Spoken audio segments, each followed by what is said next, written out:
Sa Davao City, isang makasaysayang araw ng panunumpa ang ginanap para sa mga bagong halal na opisyal ng lungsod.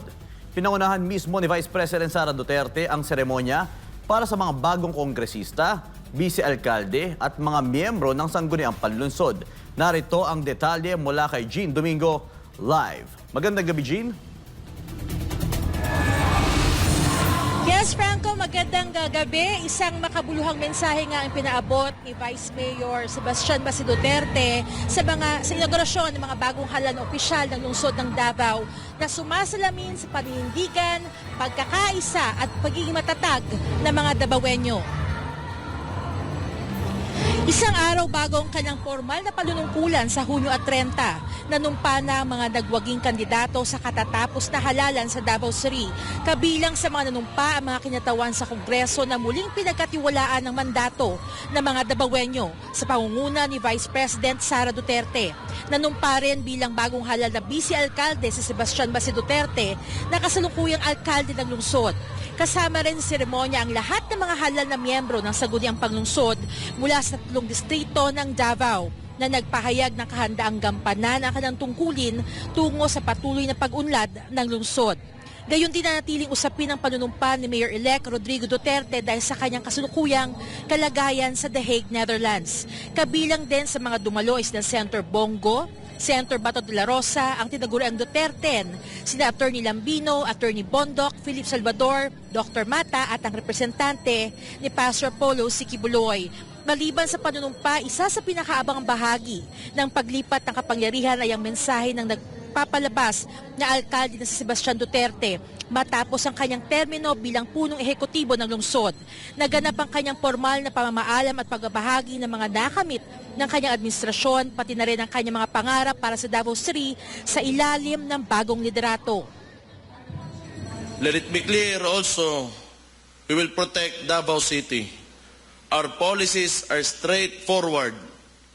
Criminals are not welcome here. To my fellow Davaoenos, we ask for your continued cooperation as we move toward a more secure and productive future. We know Davao City better than anyone else. We know its strengths and we also acknowledge its weaknesses.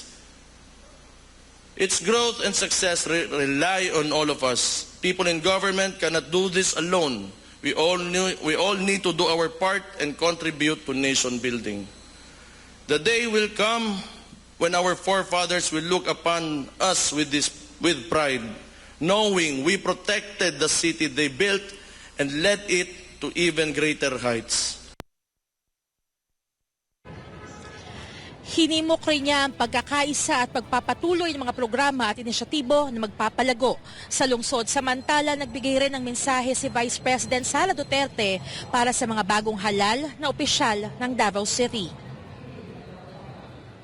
Ang advice nako sa ilaha to be always faithful sa ilahang duties, sa ilahang office, and gaganina nakita nato sila nanumpa na dito sa ilahang panunumpa to number 1, be faithful to their functions and be faithful to the functions of their offices, if any, in addition to the position that they were elected to.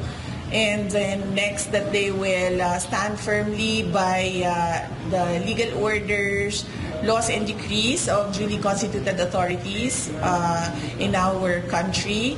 And of course, that they be faithful to their oath. Ang araw ng panunumpa ay hindi lamang isang simpleng seremonya, kundi isang makasaysayang yugto para sa Davao City. Isang simbolo ng mapayapang transisyon ng pamumuno at pagpapatuloy ng serbisyong publiko para sa lahat ng Davaoeno. Yan ang pinakahuling ulat mula dito sa Davao City. Ako si Jean Domingo para sa Diyos at sa Pilipinas kong mahal. Balik sa iyo, Franco. Maraming salamat, Jean Domingo, sa iyong live report.